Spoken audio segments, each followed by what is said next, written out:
좋습니다. 하나님 영광 받으신 줄 믿습니다. 네, 오늘 우리가 계속해서 지난주 한정원 초청 예배 말씀 같이 나누고 또 초청하신 분도 계시고 오늘 또 이 자리에 지난주에 이어서 같이 또 예배 드리는 그런 분들이 계십니다. 사람들은 살면서 자신의 인생에 좋은 일이 일어나기를 기대하면서 살아가게 됩니다. 그래서 오늘 보니까 어떤 한 사람은 우연치 않게 자기도 모르게 밭을 갈다가 거기에서 보화가 담긴 항아리를 발견하는 좋은 일이 있었고요. 또 한 사람은 열심히 값진 진주를 찾으러 다니다가 마침내 발견하게 되어서 참 좋은 그런 일을 경험한 사람의 이야기가 있습니다. 오늘 정말 우연하게 이곳에 와서 앉아 계시든 아니면 교회를 찾거나 또 말씀을 열심히 찾다가 오늘 이 자리에 오셨든지 간에 어떻게 이 자리에 오셨든지 간에 여러분에게 좋은 일이 있기를, 좋은 발견이 여러분의 삶에 있기를 주님의 이름으로 축복합니다. 오늘 예수님 말씀 읽어보시면 44, 45, 47절에 보시면 반복되는 단어가 천국이라고 하는 단어가 반복되고 있습니다. 예수님께서 천국에 대한 말씀을 하고 싶으신 거죠.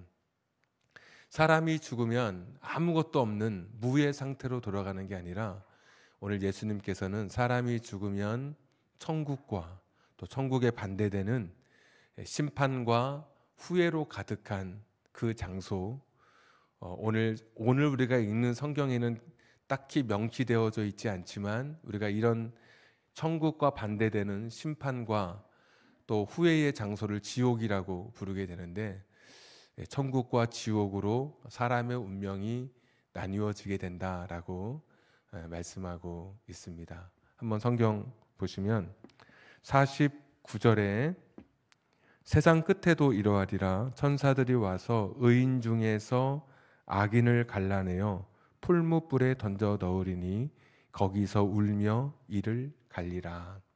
세상 끝에 어떤 일이 있냐면 사람이 의인과 악인으로 나뉘어지는데 한 부류의 사람은 풀무불에 들어가게 된다. 풀무라고 하는 것은 용광로입니다. 그냥 취사를 하는 그런 온도보다 훨씬 높은, 그리고 연료로 사용하는 것보다 훨씬 더 높은 그 용광로의 그 불에 들어가서 거기에서 슬피 운다. 통곡하고 안에서부터 터져 나오는 비탄의 울음을 말하는 것이고, 이를 간다고 하는 것은 이제 여러 해석이 있는데 성경 읽다 보면 밖에 차가운 데로 쫓겨난 인생을 표현할 때 밖에 어두운 데로 쫓겨나게 된다. 따뜻한 집에 있다가 밖에 쫓겨나면 이가 밖에 떨리면서 이렇게 갈리게 되죠. 그런 것처럼 후회, 실패, 또 그가 처한 안타까운 그런 상황을 표현할 때 이제 관용적 표현으로 슬피 울며 이를 갈게 된다.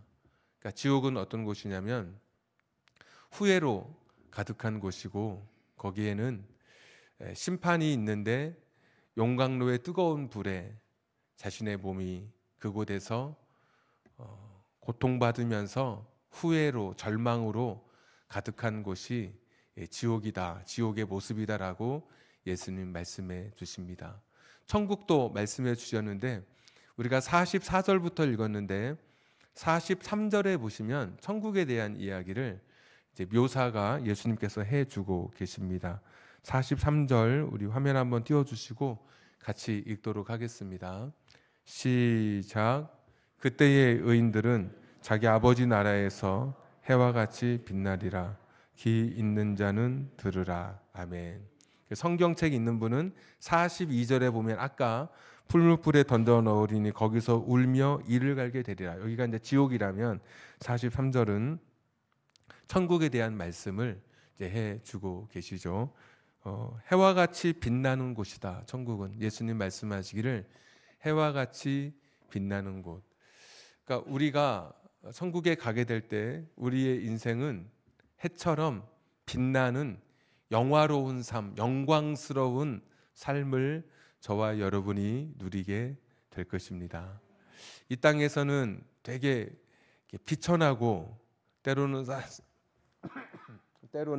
사람들에게 손가락질 받는, 사람들로부터 모욕을 받고 또 사람들로부터 오해를 사는 그런 사람이었다 할지라도 하나님 앞에 서게 되는 날 천국의 삶은 해처럼 빛나는 그런 영광스러운 삶이라고 말씀해 주고 계십니다. 세상에서는 그렇게 박수갈채를 받지 못했지만 하나님 앞에 서는 날 우리 인생은 모든 천사들의 환호와 갈채 속에 천국에 입성하게 될 것입니다. 해처럼 빛나는 영광스러운 삶.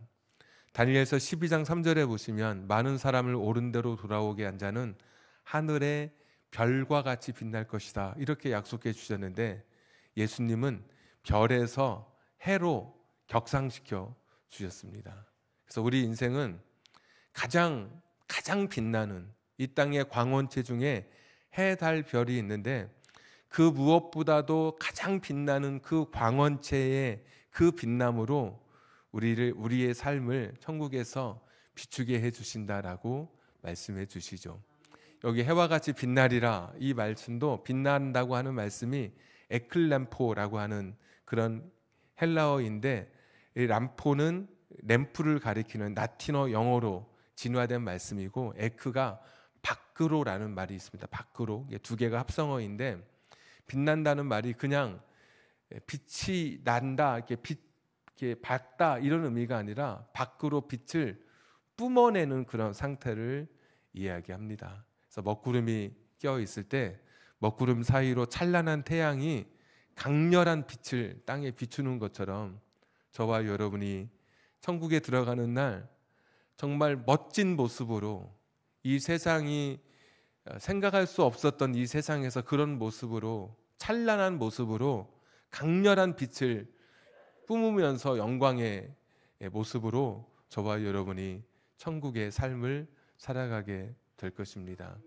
그때 몸은 지금처럼 아픈 몸도 아닙니다. 고린도전서 15장에 보시면 이제는 부활의 몸은 약한 몸이 아니라고 했습니다. 강한 몸으로, 썩을 몸이 아니라 썩지 않는 몸이라고 말씀해 주셨습니다. 줄넘기하고 고무줄 떼던 그 어린 시절이 지나서 어느새 부부가 되고 부모가 되고 어느새 할아버지 할머니 이야기를 듣게 되고 조금만 이렇게 의지할 곳이 있으면 자신의 몸을 안고 싶고 쉬고 싶어하는 그런 나이가 됐죠. 설마 건강했던 내가 그러던 자신이 병원을 자주 찾게 되고 건강에 관련된 정보가 나오면 귀 기울여 듣게 되기도 하고, 이런 약한 몸, 태어날 때부터 선천적으로 몸이 약해서 힘들고 다른 사람과 비교하면서 불우했던 청소년 시절을 지냈던 그런 육체를 가졌던 몸이라도 우리가 천국에서 주님을 배웠고 천국의 삶을 살 때는 더 이상 약한 몸이 아니라 강한 몸, 해처럼 빛나는 그런 복된 삶을 저와 여러분이 살아가게 될 것입니다. 마태복음 17장에 예수님께서 변화산에서 당신의 얼굴이 변했었을 때 해처럼 얼굴이 빛났다고 말씀해 주셨거든요. 지금은 여기저기 검버섯도 피고 화장으로 내 얼굴을 좀 가려야 할 만큼 피부도 그렇게 생생했던 피부가 이렇게 늘어지기도 하고 또 주름살이 깊게 패여 있지만 우리가 천국에 가는 날에는 모든 것이 완성된 모습으로 정말 가장 아름답고 찬란한 모습으로 저와 여러분이 서로를 마주하게 될 것입니다. 너무나 행복한 모습이고 지금처럼 육의 몸으로 살아가는 것이 아니죠. 육체를 움직이는 이 동력이 있다면 피나 산소가 우리 육체를 움직인다면 마지막 때에 이 몸은 영의 몸으로 부활한다고 했습니다. 겉모습은 같은데 우리를 움직이는 동력이 달라요. 차가 같은데 어떤 차는 휘발유로 가고 경유로 가고 또 어떤 차는 뭐 전기로 가는 차가 있듯이 우리 몸은 그대로인데 이 땅에서는 피가 필요했고 산소가 필요했는데 부활의 날 영원한 천국에서는 영의 몸 성령께서 우리 안에 오셔서 나를 움직이시고 하나님의 영으로 내가 살아가는 존재가 되는 것이죠. 그래서 이 땅에 아무리 내 삶이 어둡고 또 세상 사람들에게 찬사받지 못하는 삶이고 내 육체는 쇠하고 병원에서 누워서 마음껏 활보하지 못하는 연약한 육체 속에 절망한다 할지라도 천국의 삶은 해처럼 빛나는 삶, 그 눈 뜰 수 없는 것처럼 그 찬란한 그 모습으로 저와 여러분이 빛나게 될 것입니다. 오늘 예수님이 약속하신 바로 그 천국인 것이죠. 또 천국을 설명하는데 43절에 보시면 자기 아버지의 나라라고 이야기하고 있습니다. 오늘 예수님이 우리를 사람들에게 천국과 지옥으로 나뉘어지는데 오늘 43절, 45절, 47절을 통해서 44, 45, 47절을 통해서 천국으로 우리를 초대하는데 이런 해처럼 빛나는 천국으로 우리를 초대하고 두 번째가 자기 아버지의 나라라고 이 천국을 말씀하고 있죠. 43절 한번 다시 한번 보여주시겠습니까? 우리 한 번 더 읽겠습니다. 43절 시작. 그때의 의인들은 자기 아버지 나라에서 해와 같이 빛나리라. 귀 있는 자는 들으라. 아멘. 천국을 가리켜서 해처럼 빛나는 미래적이고 장소적인 것을 넘어서서 아버지의 나라, 하나님이 다스리시는 나라, 이것은 현재적 의미이기도 하죠. 지금도 하나님이 다스리니까. 그리고 이것은 장소의 개념이 아니라 관계의 개념이죠. 내가 아버지의 자녀가 된 것, 내가 그분의 자녀가 된 것, 자기 아버지의 나라. 그러니까 이 땅에 살면서 천국을 영접한 사람, 예수님 말씀처럼 천국을 받아들인 사람의 삶에는 죽어서 해처럼 빛나는 영광스러운 삶이 약속되어 있고 이 땅에서는 하나님께서 우리의 아버지가 되어 주신다는 것입니다. 엄청난 약속이죠.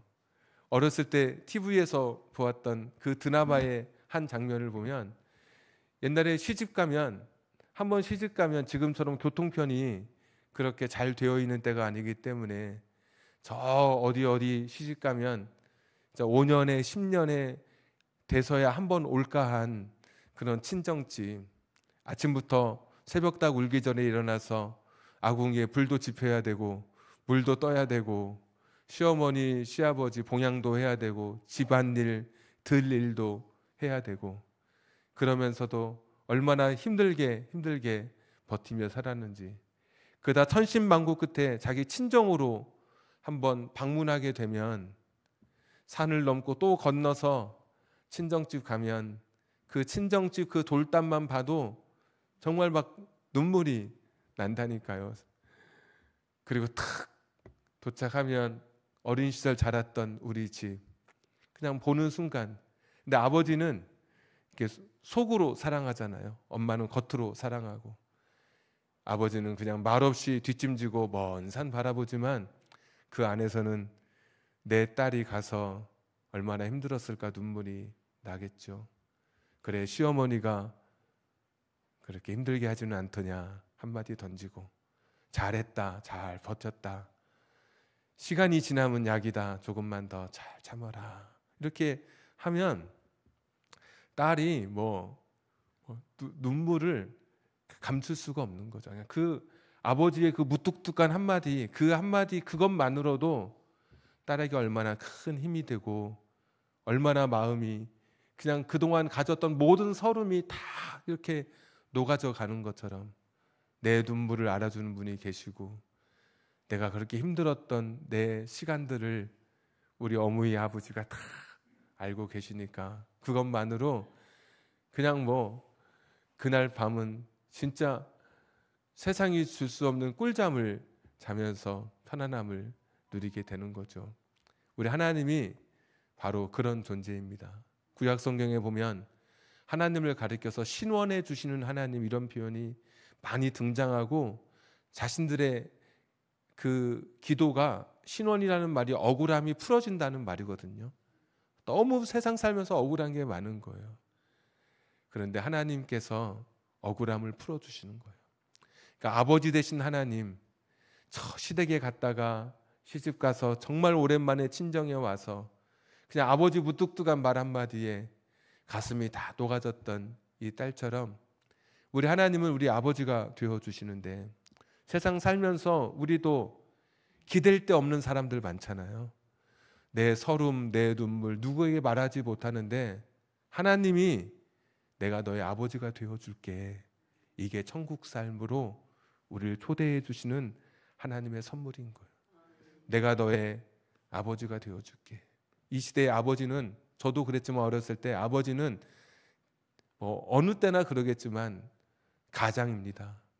자식들을 다 책임져 주는 그런 사람. 다 맞고 와도, 내가 맞고 와도 내 편을 들어줄 수 있는 유일한 사람은 우리 아버지, 우리 부모인 거예요. 자식을 위해서 언제든지 죽을 준비가 되어 있는, 1초도 망설임 없이 자식을 위해서 자신의 목숨을 내던지는 존재가 아버지잖아요. 하나님께서 내가 너의 아버지가 되어 주신다고 말씀해 주시는 거예요. 내 편이 생기는 거예요. 우리 하나님 아버지는 영적 고아였던 나에게, 이 세상에 고아처럼 살아가던 나에게 친히 아버지가 되어 주셔서 우리의 인생길에 동행해 주시는 그런 분이십니다. 우리를 향한 멋진 계획을 가지고 계신 하나님, 그 누구도 이 세상에 올 때 목적 없이 온 사람이 없어요. 나를 통해서 뭔가 하나님께서 하고 싶으셨던 일이 있는 거예요. 그래서 유대인들은 성공의 개념을 뭐라고 말했냐면, 되어야 할 내가 되는 것이 성공이라고 이야기했어요. 다 모세처럼 엘리야처럼 다 될 수 없고 되어야 할 내가 되는 것, 하나님이 나에게 기대하신 그 목적을 이루며 살아가는 것이 성공이다라고 그렇게 이야기했죠. 우리가 다 목적을 가지고 이 땅에 하나님이 저와 여러분을 이 세상에 태어나게 하셨습니다. 그런데 죄악된 세상에 살면서 죄악의 물결 속에 내가 살아가는 내 삶의 목적을 잃어버리고 인간성도 잃어버리고 자존감도 떨어지면서 하나님이 나를 향해 기대하셨던 그 삶을 살아갈 수 없는 존재가 된 거예요. 그런데 당신의 자녀를, 예수님을 이 땅에 보내주셔서 다시 우리로 하여금 처음 우리를 창조하셨던, 우리를 이 땅에 두셨던 그 목적대로 살아가도록 예수님을 이 땅에 보내주셔서 우리에게 새로운 길을 열어주신 것이죠. 그리고 예수님의 십자가를 통해서 우리 죄가 용서받고 새로운 하늘의 소망을 가지고 살게 하시고, 그게 끝이 아니라 성령의 내주하심이라고 하는 하늘의 은총을 통해서 지금도 내 곁을 떠나지 아니하시고 힘들 때마다 내 곁에 서서 아무도 없는 그 깊은 밤 홀로 잠들어도 내 곁에 눈물로 베개를 적시는 그 밤에도 내 곁에 성령님이 함께 계셔서 내 마음을 위로해 주시고 내 마음의 상처를 어루만져 주시고, 그리고 이 세상 끝나는 날 영원한 천국까지 창조부터 타락했지만 구원에서 성령의 내주하심, 동행하심으로, 그리고 이 동행하심은 이 땅이 아니라 영원한 천국까지 이어지도록 하나님은 우리를 향해서 놀라운 구원 계획을 갖고 계신 분이에요. 왜냐하면 아버지시니까. 아버지는 자식에 대해서 생각을 많이 해요. 자식이 내일 학교에 등록금을 내야 되는데 어떡하지 하는데 이미 아버지는 오래전부터 생각하고 있고, 그것을 위해서 동분서주하며 돈을 꾸어오든 어디서 일을 하시든 어떻게든 자식을 위해서, 이런 아버지의 마음이 오늘 하나님의 마음인 것이고, 오늘 천국은 어떤 곳이냐, 해처럼 빛나는 그런 삶으로 우리 삶이 최고의 영광과 영화를 누리는 그런 상태일 뿐더러 이 땅 살아가는 동안에 천지를 지으신 하나님이, 아까 기도할 때도 그렇게 마지막 부분에 그렇게 권사님 기도하시더라고요. 창조주 하나님이 고아와 같은 우리의 아버지가 되어주셔서, 그래서 우리가 천국을 갈 때 우리 아버지의 나라에 가는 거예요. 우리 친정, 내가 왔던 본향으로 돌아가게 되는 거예요. 오늘 예수님은 사람들에게 이 삶으로, 천국의 삶으로 사람들을 초청하고 계십니다. 44절에 농사 짓는 이야기, 땅 파다가 그 보화를 캐내는 이야기는 농업과 관련된 이야기여서 농사에 종사하는 사람들은 이 이야기를 금방 쉽게, 야, 천국이 이런 곳이구나, 이렇게 좋은 곳이구나, 이렇게 대단한 곳이구나, 정말 기쁜 곳이구나 깨달을 수 있도록 말씀해 주셨고, 45절에는 진주 장사가 값진 진주를 찾으러 다니는 그 이야기를 통해 상업에 종사하는 사람들, 그들에게도 천국의 가치가 어떤 것인지 깨닫게 해주시고, 그리고 47절부터는 바다에서 물고기 잡는 사람, 그물 내려서 물고기 잡는 사람 통해서 어업에 종사하는 사람들, 그래서 농업이든 상업이든 어업이든 당신이 어떤 직업을 가졌던, 어떤 삶을 살든 세상 모든 사람이 이 천국에 대한 이 말씀, 이 예수님의 초청, 하나님의 우리의 아버지가 되어주시고 우리를 영광스러운 삶으로 마지막에 초대해 주시는 이 천국의 복음을 받아들이기를 예수님은 마음속에 기대하시면서, 그 당시 바리새인이나 서기관들처럼 어려운 용어가 아니라 시장의 언어를 사용해서 세상 모든 사람이 들을 수 있도록 모든 직업을 총망라해서 모든 사람에게 해당되는 말씀을 오늘 해 주시고 계신 것이죠. 세상을 살다 보면 중요하지 않은 시간이 없습니다. 1분 1초가 모두 다 중요합니다. 그러나 사실 살다 보면 시간의 밀도가 높은 특별하게 중요한 때가 있습니다. 그리고 사람이 살다 보면 선택의 연속으로 우리 인생이 채워져 가거든요. 오늘 아침 무엇을 먹을까, 뭘 어떻게 할까. 그런데 이런 가벼운 여러 선택들 가운데서 중요한 선택을 해야 할 때가 있는 것이죠. 그게 바로 오늘 천국에 대한 나의 삶의 방향을 결단하는 것. 이것은 아주 중요하고 저와 여러분의 삶에 미룰 수 없는, 지체할 수 없는 결단입니다. 왜냐하면 47절에 보시면 물고기를, 이제 그물에 걸린 물고기를 건져 올리는 장면이 나옵니다. 그리고 48절에 보시면 물고기를 이제 분류하게 되죠. 시장에 내다 팔 수 있는 물고기, 또 팔지 못하는 물고기 분류하듯이 마지막 날 천국에 갈 사람과 천국에 가지 못할 사람을 구별하게 되는 이 때가 임하게 된다라고 말씀해 주고 계시죠. 많은 사람들이 신앙에 대해서, 이 믿음에 대해서, 천국과 지옥에 대해서 자신의 결정과 결단을 유예하거나 다음으로 미루는 경향이 있습니다. 그런데 그것이 언제까지가 아니라 영원하지 않고 그물을 올리기 전까지만 그 연기가 유효한 것이죠. 그물을 올리면, 그리고 내 호흡이 끊어지면 이미 나의 가는 길은 이 땅의 결단을 통해서 정해진 두 길 중에 한 길로 가게 되는 것이고, 나의 인생의 마지막에 내가 가는 그 길을 결정하는 것은 지금 아직 내게 생명이 있는 이 시간 동안, 아직 심판의 그물이 걷어 올려지기 그 전에 그때 결단해야 하는 것이죠. 하늘 그물은 넓고 성긴 것 같아도 결코 그 누구도 빠져나가지 못합니다. 오늘 보면 모든 물고기 절대 어떤 그물도 하나님의 심판의 그물에 빠져나가지 못해서 한쪽은 알곡이 되어 천국 창고에 들이게 되고, 다른 쪽은 가라지가 되어서 불태워서 풀무불에서 슬피 울며 이를 가는 그런 인생으로 영벌에 처하게 되는 것이죠. 오늘도 성경은, 그리고 예수님은 우리를 영생과 영벌의 갈림길에 선 우리들에게 오늘도 영생으로 우리의 삶을 초대하고 계십니다. 그 밝고 빛난 삶, 그리고도 내 삶에 아버지가 되어주시는 이 현재 오늘 내 삶에 새로운 관계를 맺으시겠다고 하는 천국으로의 삶으로 저와 여러분을 초청하고 계신 것이죠. 어떤 분들은 이렇게 이야기하는 분들이 있더라고요. 천국과 지옥이 있는 걸 어떻게 압니까? 죽어봐야 알죠. 여러분, 사실 맞습니다. 천국이 있다고 하는 사람 해도 많은 사람들이 믿지 않고 내가 보기 전까지는 믿지 않겠다. 지옥이 있는 거 내가 가기 전까지는 믿지 않겠다고 이야기하지만 사실 이 땅에서 불가능한 것이고, 그래서 천국과 지옥이 있느냐라고 하는 이런 질문 앞에 수학자였던 파스칼은 자신의 책 팡세에서 경우의 수에 관한 이런 그 짧은 이야기를 거기에 적어놓고 있습니다.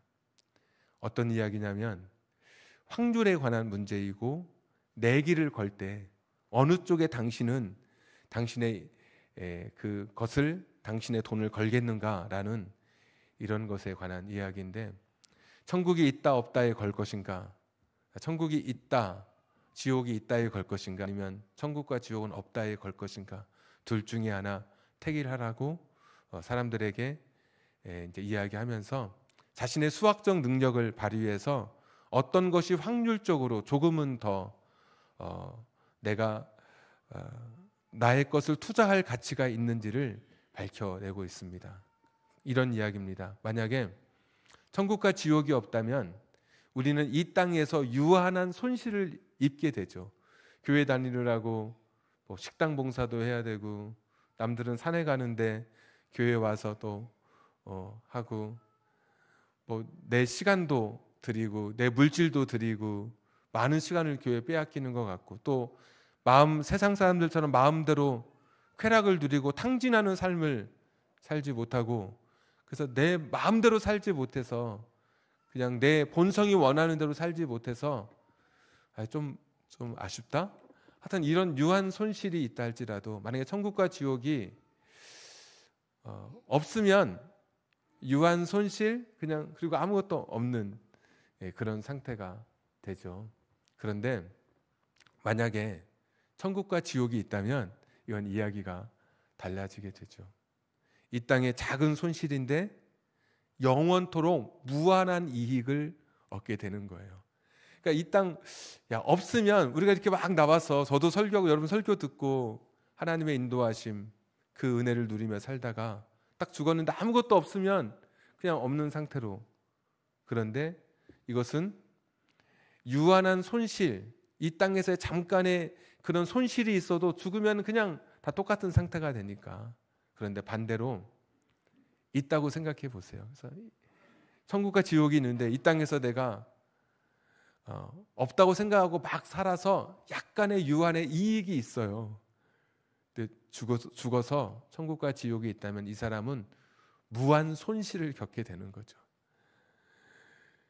그러니까 없으면 그냥 똑같은 거예요. 아유, 나도 그때 교회 가지 말고 저기 산에 갈 걸 뭐 이랬는데, 없으면은 그냥 괜찮단 말이죠. 근데 있으면 이것은 이 땅의 몇십 년의 조금은 불편한 삶, 이것과 비교할 수 없는 영벌과 영생으로 나뉘어지게 되는 것이죠. 그래서 이거를 경우의 수라고 해서 당신은 이 두 가지 중에 똑같이 50대 50인데 어느 쪽에 당신의 인생을 걸겠느냐, 이런 질문을 하게 되는 거죠. 파스칼은 이런 수학적 계산을 통해서 하나님을 믿은 그런 사람은 아닙니다. 나중에 이 사람이 신비한 신앙 체험을 하고 자신의 옷에 아브라함 하나님, 이삭의 하나님, 야곱의 하나님, 그러면서 이런 단어들, 확신, 감사, 기쁨, 절정, 이런 단어들을 옷에 이렇게 넣고 꼬매서 아예 그렇게 다니던 그런 사람이었습니다.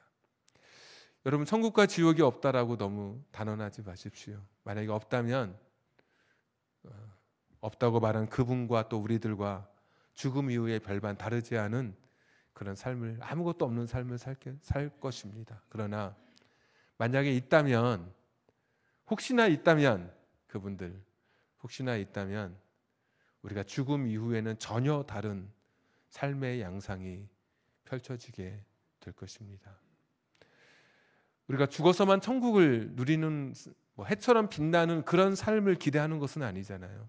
말씀드렸던 것처럼 천국의 삶은 하나님의 아버지가 되시는 삶입니다. 저는 천국이 없다 할지라도 이 땅에서 하나님과 함께 살았던 이 삶이 하나도 손해라고 생각하지 않고 살아갑니다. 하나님처럼 내 이야기를 들어주시고 내 마음을 어루만져 주시는 분이 계시지 않습니다. 이 땅 살면서 내가 하나님의 말씀, 예수님, 내가 그분을 보지는 못했지만 내 마음속으로 느끼고 신앙으로 고백하면서 만나지 못했더라면 우리가 그렇게 어두웠던 캄캄한 길을 아마 많은 사람들이 이겨내지 못했을 것입니다. 그분이 찾아오셔서 한 번도 그냥 본 적도 없는데 아버지라고 불러도 이상하지 않는 그 하나님께서 내 아버지가 되어주셔서 우리 마음 어루만져 주시고 슬플 때 내 눈물 닦아주시는 것처럼 느껴지고 실제로 기도하고 나면 기적도 일어나고 기도했더니 평안이 임하기도 하고 이런 것을 보면 죽어서는 모르겠습니다. 죽어서 천국과 지옥이 없다 할지라도 이 땅의 삶만으로 저는 손실이라고 생각하지 않습니다. 이것이 은혜이고 이것이 기쁨이고 행복인 것이죠. 그래서 교회 다니는 거, 내가 믿음의 생활하는 것은 내 인생의 청춘과 물질과 시간을 소진하는 것이 아니라 오히려 그 시간을 통해서 내가 하나님으로부터 격려받고 위로받고 새로운 희망의 길을 걸어갈 수 있는 잠재력을 일으켜 주시는 하나님의 그 은혜, 그 선물을 경험하면서 살아가는 날마다 기쁜 여행의 길이고 복된 길입니다. 그래서 오늘 천국을 발견한 사람, 보화를 발견한 사람이 기뻐하며 돌아갔다는 것처럼 우리 인생은 그렇게 기쁨으로 가득한 삶을 저와 여러분이 살아가게 되는 것이죠. 아직도 결단하지 못한 분이 있다면 정말 천국과 지옥이 있을까? 정말 있을까? 없으면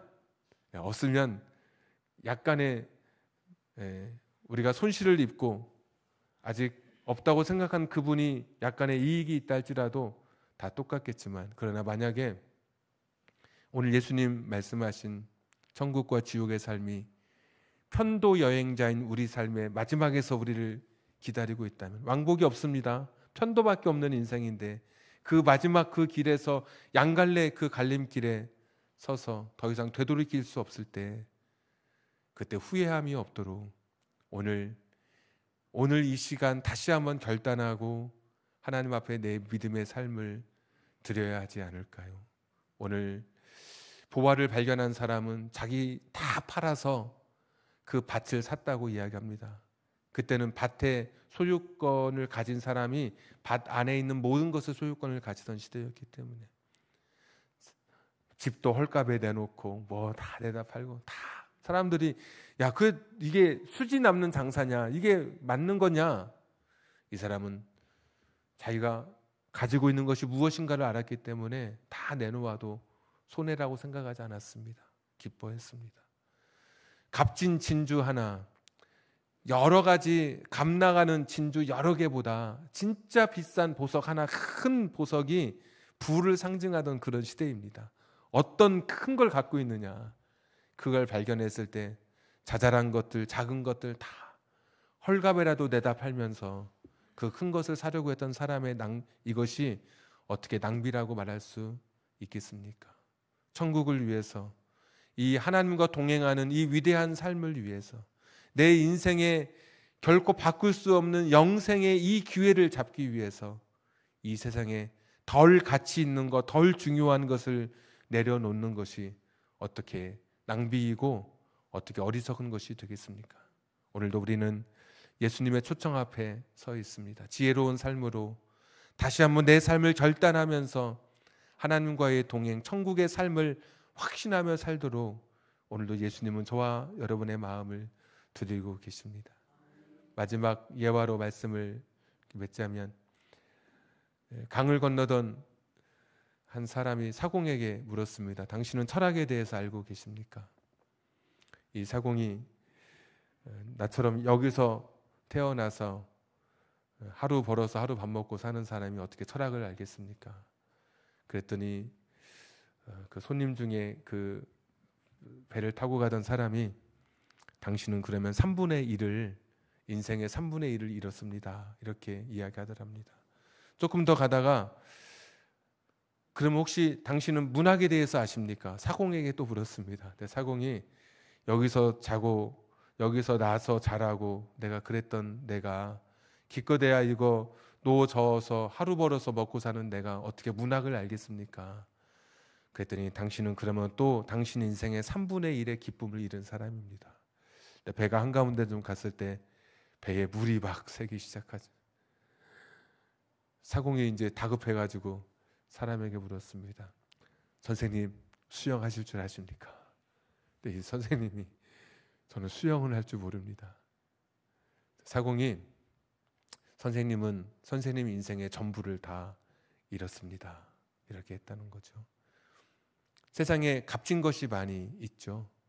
내가 생각할 때 소중한 것, 내가 목표했던 것, 이것이 전부라고 여겨졌던 그런 것들, 나의 꿈, 나의 희망, 나의 청춘, 나의 시간을 다 바쳤던 그런 것들, 정말 중요한 것을 내가 발견했는지, 정말 중요한 것을 내가 붙들고 있는지, 정말 중요한 것에 내 인생을 걸고 살아가고 있는지, 오늘 말씀은 다시 한번 우리에게 이 말씀을 들려주고 계십니다.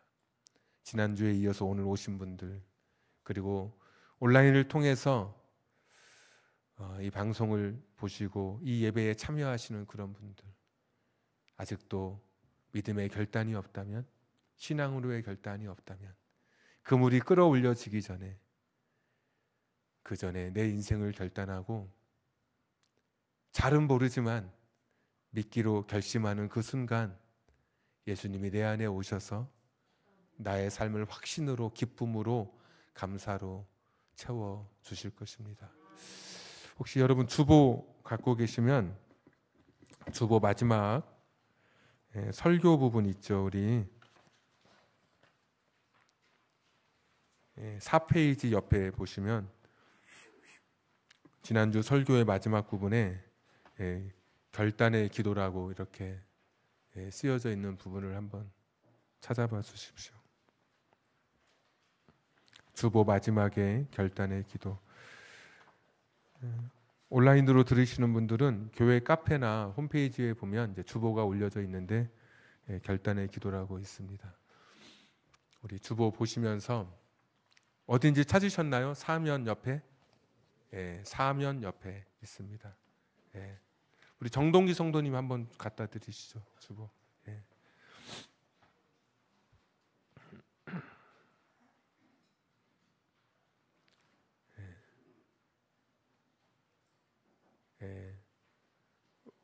우리 반주 한번 켜주시고요. 우리 같이 한번 주보 보면서 우리 같이 한번 기도하도록 하겠습니다. 한번 다 찾으셨습니까? 그러면 우리 같이 한번 우리 결단의 기도 다 찾으십시오.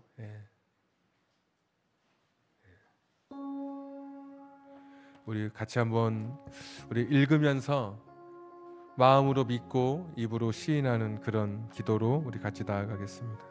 우리 같이 기도하겠습니다. 읽으면서 사랑과 은혜의 하나님 아버지, 저는 주님 앞에서 죄인임을 고백합니다.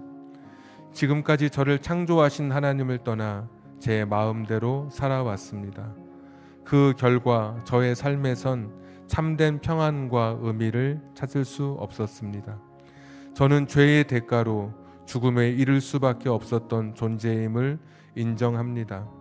저의 힘으로는 구원받을 수 없음을 깨달았습니다. 이 시간 저의 마음 문을 활짝 엽니다.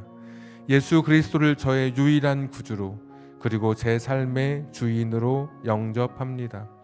저를 위해 예수님께서 십자가에서 죽으시고 다시 살아나심을 믿습니다.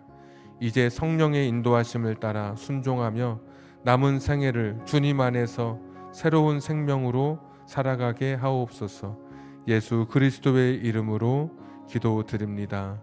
아멘.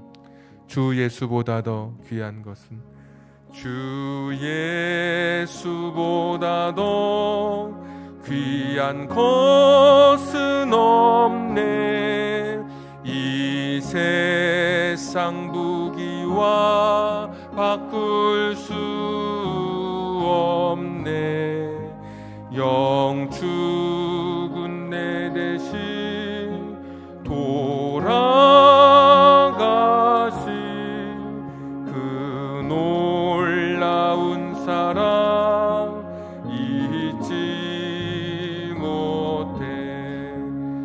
세상 즐거움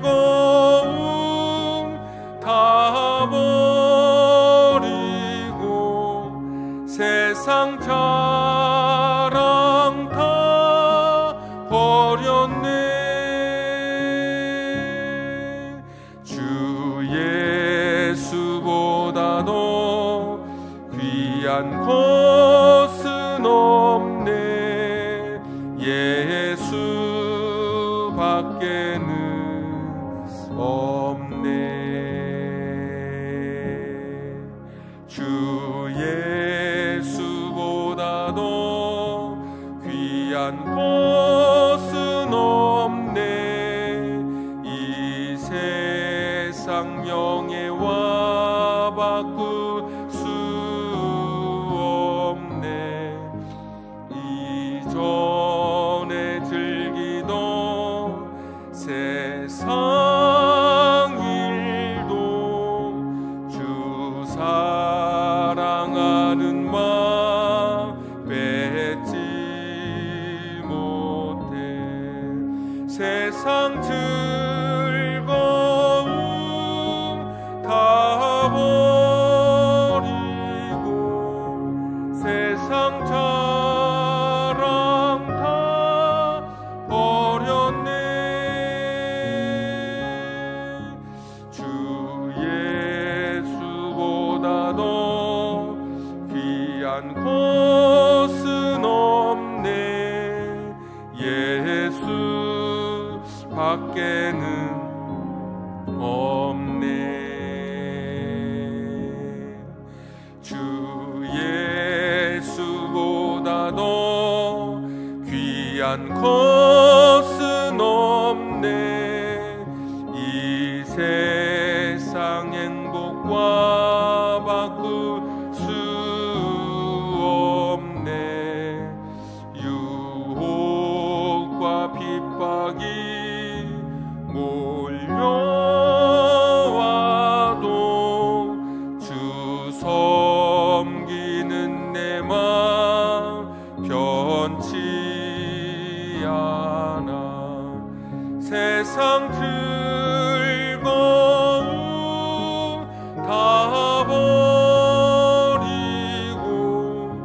세상 자랑 다 버렸네. 주 예수보다 더 귀한 것은 없네.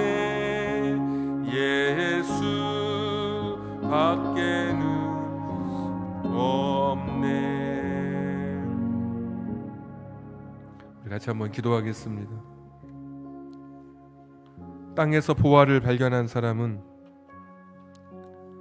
보화를 얻기 위해 자신의 모든 것을 내어 그 땅을 샀습니다. 세상에서 가장 값진 진주를 발견한 이 사람은 가지고 있는 다른 것들을 다 내어놓고 가장 귀하고 큰 보물을 자신의 소유로 삼았습니다. 가장 중요한 것을 위해 덜 중요한 것을 내어놓고 여러 가지 아니라 가장 중요하고 가장 필요했던 그 한 가지를 결단했던 사람들의 이야기를 보여줍니다. 예수님은 천국을 우리에게 말씀해 주시면서 편도 여행자인 우리들에게 그 갈림길에서 천국으로 우리가 갈 수 있도록, 지옥이 아닌 천국의 길을 결단하도록 오늘도 말씀해 주고 계십니다. 아직은 잘 모르지만, 어쩌면 천국과 지옥이 있는지 잘 모르지만 아버지가 되어 주신다고 약속해 주신 그 말씀 붙들고 이 땅 살아갈 동안에 내 눈물, 내 아픔, 내 슬픔 위로해 주시고 내 삶을 때로 기적으로 이끄시는 그 하나님이 내 아버지가 되심을 믿고 살아가기로 오늘 이 시간 결단하지 않으시렵니까? 하나님, 나의 아버지가 되어 주시옵소서. 그리고 이 세상 떠나는 날 해처럼 빛나는 영광스러운 천국에서 더는 아프지 않고 더는 슬프지 않고 더는 억울함이 없는 천국에서 내 삶을 영생을 누리게 해 주시옵소서. 우리 같이 한번 기도하고 또 한 영혼을 마음에 품고 기도하겠습니다. 다 같이 기도합니다. 전능하시고 자비로우신 아버지 하나님, 오늘도 이 말씀을 마음에 품습니다. 하나님 말씀을 내 삶에 둡니다. 내 인생 속에 둡니다. 예수님 만나게 해 주시옵소서. 예수님 만나게 해 주시옵소서. 예수님을 내 삶의 주인으로 모시게 해 주시옵소서. 하나님 결단하게 하여 주시옵소서. 미루지 않게 하여 주시옵소서. 유한한 이익과 무한의 이익 가운데 무한의 이익을 선택할 수 있는 우리들 되게 하여 주시옵소서. 하나님 아버지, 다시 한번 엎드려 기도하오니 주님의 말씀에 붙드는 인생 될 수 있도록 도와주시기를 빌고 원합니다. 전능하신 하나님, 다시 한번 구합니다. 주님의 말씀을 붙듭니다. 주님의 은혜를 붙듭니다. 내 아버지가 되어주셔서 감사합니다. 내 아버지가 되어주셔서 감사합니다. 우리를 이끄시는 주님이 되어주셔서 감사합니다. 하나님, 오늘 이 복음이 필요한 자에게 말씀이 전하여지게 하시고 심겨지게 하시고 결단되게 해 주시옵소서. 도우시기를 빌고 원합니다. 긍휼히 여겨 주시옵소서.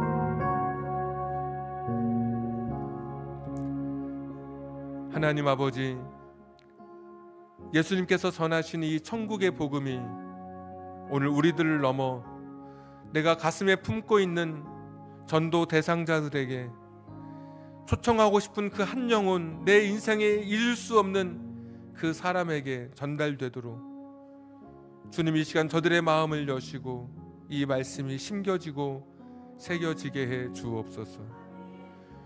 유한한 이익에 빠져서 무한의 이익을 놓치지 않도록 이 땅에 잠시 손실처럼 보이는 그런 믿음의 삶이라 할지라도 영원한 영생의 삶을 누리는 그 마지막 때를 기억하면서 신앙의 길을 걸어갈 수 있도록, 결단할 수 있도록 우리도 저들도 하나님 마음을 감동해 주시고 믿음의 길에서 이탈하지 않도록 우리의 삶을 굳세게 붙잡아 주시옵소서. 우리의 아버지가 되어 주신 것 감사합니다.